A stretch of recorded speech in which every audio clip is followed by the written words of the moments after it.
எல்லாருக்கும் வணக்கம். இப்போ தமிழ்நாட்டுல எங்க பார்த்தாலும் ஒரே பேச்சு தான். மகளிர் உரிமை தொகை அதிகமாக போகுதா?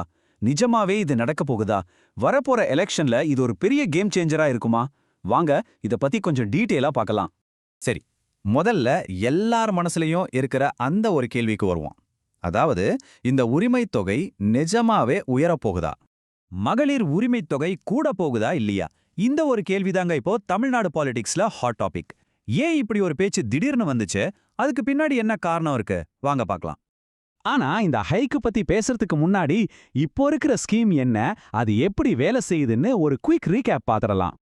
இப்போதைக்கு இந்த திட்டத்துல தகுதி இருக்கிற குடும்ப தலைவிகளுக்கு மாசம் 1000 ரூபாய் கொடுத்துக்கிட்டு இருக்காங்க. இது வெறும் பண உதவி மட்டும் கிடையாதுங்க.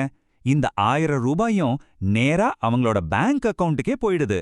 யோசிச்சு பாருங்க, இதனால தமிழ்நாட்டுல லட்சக்கணக்கான குடும்பங்களுக்கு நேரடியா உதவி கிடைக்குது. அதனால இது ரொம்ப ரொம்ப முக்கியமான ஒரு நலத்திட்டம். சரி, எல்லாம் நல்லா தானே போயிட்டு இருக்கு. அப்போ ஏன் திடீர்னு இந்த தொகையை ஏத்தணும்னு ஒரு பேச்சு கிளம்புச்சு? ஒரே ஒரு காரணம் தாங்க, தேர்தல். ஆமாங்க, வரப்போற அசெம்பிளி எலெக்ஷன் தான் இந்த எல்லா டிஸ்கஷனுக்கும் முக்கியமான காரணம். எலெக்ஷன் டைம் வந்தாலே இந்த மாதிரி நலத்திட்டங்கள் மேல எல்லா கட்சிகளோட கவனமும் போகும் இல்லையா? அதேதான் இங்கேயும் நடந்துகிட்டு இருக்கு. இப்ப பாத்தீங்கன்னா, இந்த மகளிர் உரிமை தொகை திட்டம் எல்லா கட்சிகளுக்கும் ஒரு டார்கெட் மாதிரி ஆகிடுச்சு.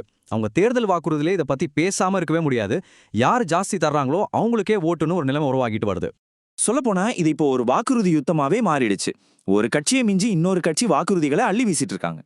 இதுல ஒரு இன்ட்ரெஸ்டிங்கான விஷயம் என்னன்னா, அதிமுக திடீர்னு நாங்க மாசம் 2000 ரூபாயா தர்றோம்னு ஒரு பெரிய வாக்குறுதியை கொடுத்துட்டாங்க.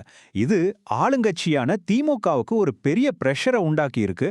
சோ அவங்களும் இதுக்கு பதிலடி கொடுக்க இப்போ இருக்கிற தொகையை ஏத்துறதுக்கு பிளான் பண்ணிருக்காங்க.